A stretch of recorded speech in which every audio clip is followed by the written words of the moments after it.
जय माता की दोस्तों। माता रानी की कृपा आप सभी लोगों पर सदा सर्वदा बनी रहे। दोस्तों आपका स्वागत है अपने channel my lovely home and garden में।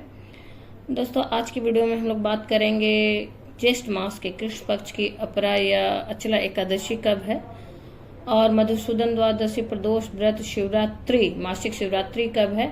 ज्येष्ठ मास के सब व्रत और त्योहारों के बारे में हम लोग बात करेंगे दोस्तों।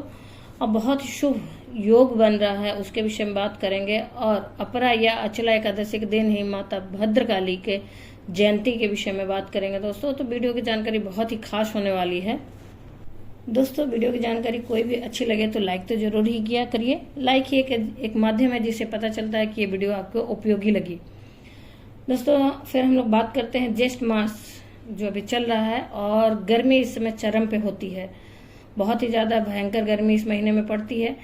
तो इस महीने में आप ज़्यादा से ज़्यादा दोस्तों ठंडी चीज़ों का दान करें, उससे बहुत शुभ फल मिलता है। जैसे आप इस महीने में जल और शरबत, सत्तू, तरबूज, खरबूज, खीरे, ककड़ी की दान करें। साथ ही अन्न और वस्त्र का भी दान कर सकते हैं। उसके बाद दोस्तों इस महीने में आप पक्षियों के लिए दाने और पानी का व्यवस्था करें अपने छत पे और बालकनी में, उससे भी बहुत पुण्य मिलता है।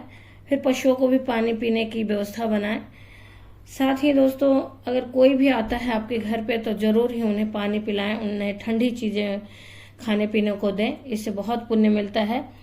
सबसे पहले दोस्तों हम लोग बात करेंगे अपरा या अचला एकादशी की, जो कि ज्येष्ठ मास के कृष्ण पक्ष की एकादशी है। उसे अचला या अपरा एकादशी कहते हैं दोस्तों। यह नाम जिस तरह से उसी तरह से इस व्रत को करने से अपार धन संपदा प्राप्त होता है और हमारे जीवन के समस्त पापों और किसी भी तरह का, जैसे गलती से भी कोई पाप हुआ हो या फिर पर निंदा हुई हो या फिर ब्रह्म हत्या जैसे पापों से भी ये व्रत हमें मुक्ति दिलाता है दोस्तों। बहुत ही फलदायी ये व्रत होता है दोस्तों।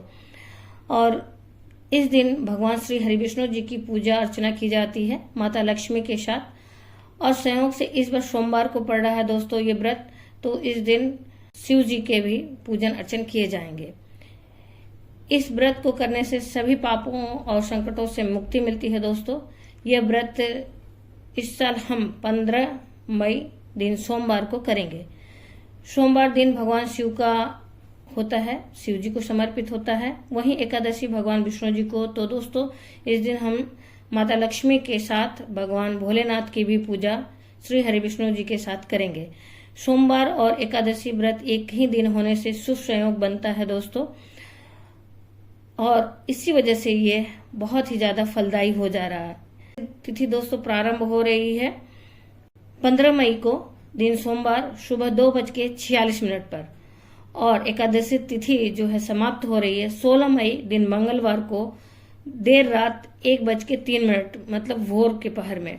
इस तरह शुभ संयोग उदय तिथि के अनुसार 15 मई को व्रत रखा जाएगा। इस दिन पूरे दिन की एकादशी होगी।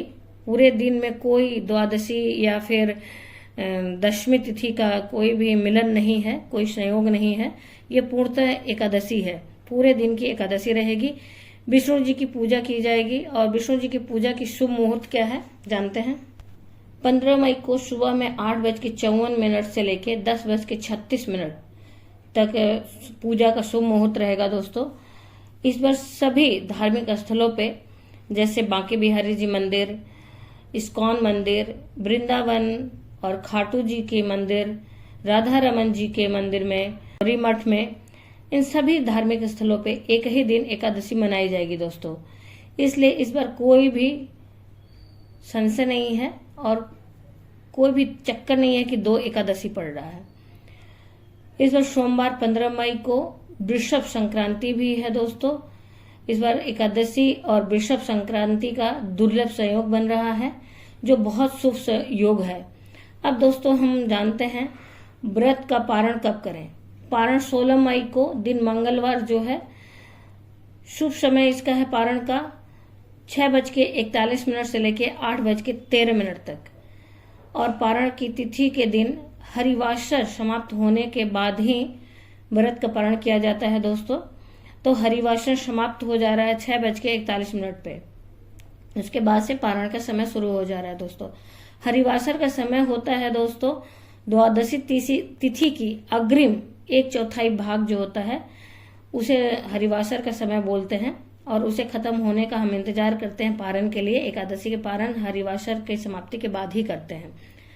16 मई को दोस्तों सर्वार्थ सिद्धि योग भी बन रहा है।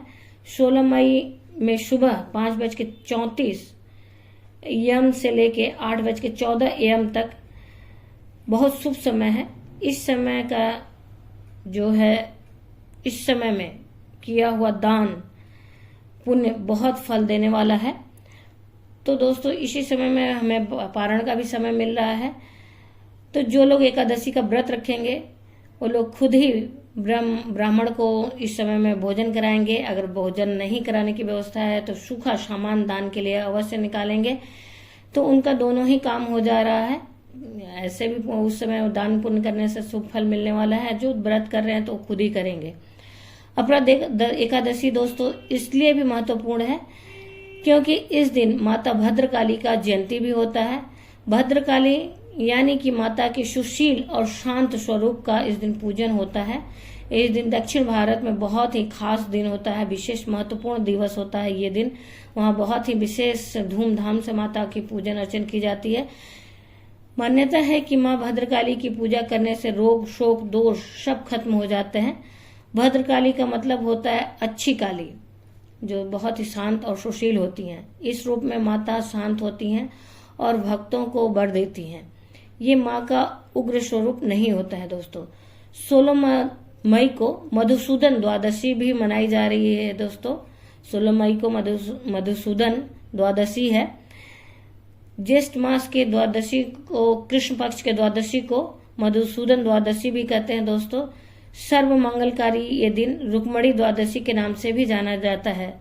शास्त्रों में कहा गया है कि एकादशी के बाद द्वादशी के दिन जो तुलसी का भोग भगवान विष्णु को लगाता है उसके समूचे कुल का उद्धार हो जाता है, साथ ही वैकुंठ को प्राप्त करता है दोस्तों। मधुसूदन द्वादशी के दिन जरूरतमंदों को अन्न वस्त्र दान दें, और उसके बाद जो लोग व्रत कर रहे हैं दोस्तों वो तो खुद ही ये कार्य करेंगे ही करेंगे।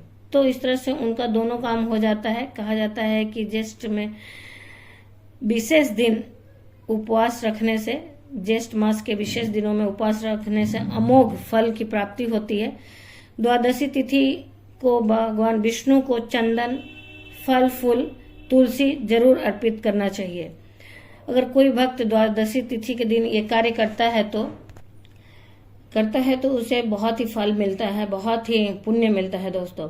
और इस तरह से देखा जाए तो एकादशी के व्रत करने वाले सारे भक्त द्वादशी के दिन ये सारे कार्य तो करते ही हैं। इस प्रकार से उन्हें द्वादशी का भी पुण्य मिलता है। भगवान विष्णु जी की पूजन अर्चन करने से बहुत ही पुण्य मिलता है, और साथ में माता लक्ष्मी की भी पूजा करने से हमारे घरों में किसी भी प्रकार के धन धान्य की कमी नहीं होती है।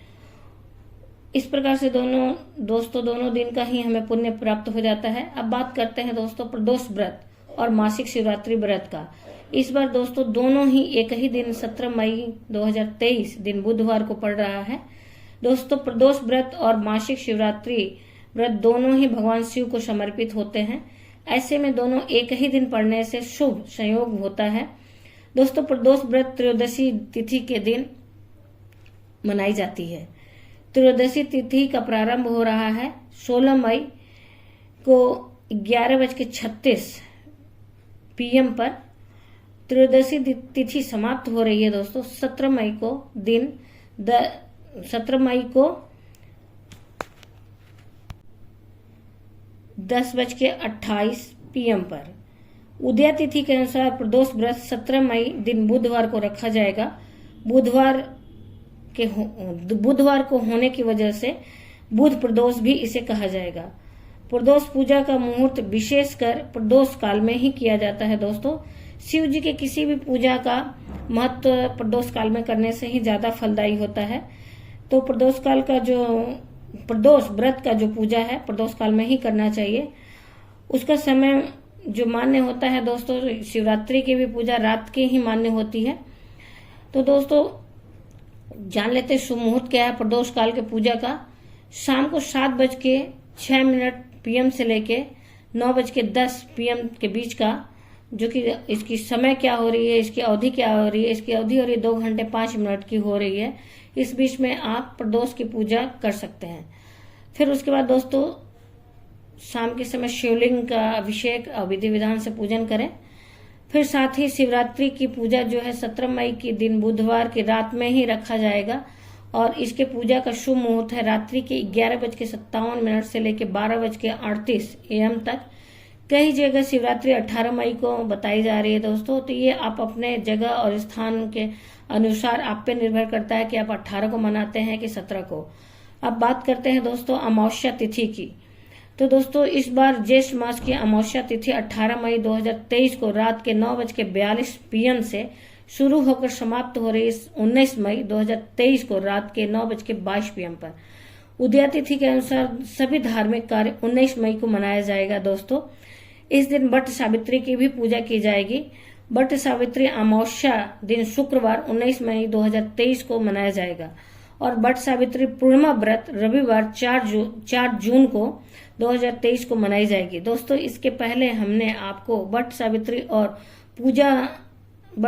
के व्रत और पूजा से संबंधित सभी जानकारी एक पहले ही वीडियो में अपलोड कर चुके हैं। आप वहां से सारी जानकारी ले सकते हैं दोस्तों। आपको लिंक नीचे डिस्क्रिप्शन में मिल जाएगा। इसी तरह से दोस्तों अपरा या अचला एकादशी की व्रत से संबंधित सारी जानकारी मैंने पहले ही एक वीडियो में अपलोड किया है, वहां से आपको सारी जानकारी मिल जाएगी। उसका भी लिंक आपको नीचे डिस्क्रिप्शन में मिल जाएगा दोस्तों। और साथ ही रहा कथा, अपरा एकादशी की कथा भी आपको नीचे डिस्क्रिप्शन में लिंक मिल जाएगा। आशा करते हैं कि आपको इस वीडियो की जानकारी अच्छी लगी होगी। दोस्तों जानकारी अगर अच्छी लगी है तो लाइक तो जरूर ही करें। लाइक ही एक ऐसी जरिया है जिससे हम लोगों को पता चलता है कि आपको जानकारी अच्छी लगी। और दोस्तों जानकारी जितना ज्यादा से ज्यादा हम लोग ज्ञान को बांटेंगे उतना ही ज्ञान बांटने से बढ़ता है दोस्तों। इसलिए आपसे निवेदन है कि ज्यादा से ज्यादा अपने फ्रेंड्स और फैमिली में शेयर करें ताकि उनकी भी जिंदगी में हम लोग कुछ कंट्रीब्यूशन, कुछ बदलाव कर सके, मदद कर सके किसी की भी जानकारी देके। फिर दोस्तों आप अभी तक मेरे चैनल पर नए हैं तो मेरे चैनल को सब्सक्राइब करें और बेल नोटिफिकेशन को अवश्य दबाएं ताकि आने वाली जानकारी आप तक समय से पहुंच सके। दोस्तों किसी भी तरह का अगर सुझाव हो तो आप अवश्य कमेंट बॉक्स में लिखें। किसी भी व्रत या त्योहार से संबंधित कोई जानकारी चाहिए तो आप अवश्य कमेंट बॉक्स में लिख सकते हैं, मैं उसकी जानकारी पूरी देने की कोशिश करूंगी दोस्तों धन्यवाद। माता रानी की कृपा आप सभी लोगों पर सदा और सर्वदा बनी रहे। दोस्तों माता रानी के नाम का जयकारा अवश्य कमेंट बॉक्स में लगाएं, इससे एक सकारात्मक ऊर्जा का संचार वातावरण में होता है। फिर मिलते हैं दोस्तों एक नई जानकारी के साथ, तब तक के लिए जय माता की। माता रानी की कृपा आप सभी लोगों को सदा और सर्वदा बनी रहे। फिर मिलते हैं एक नई जानकारी के साथ नई वीडियो में।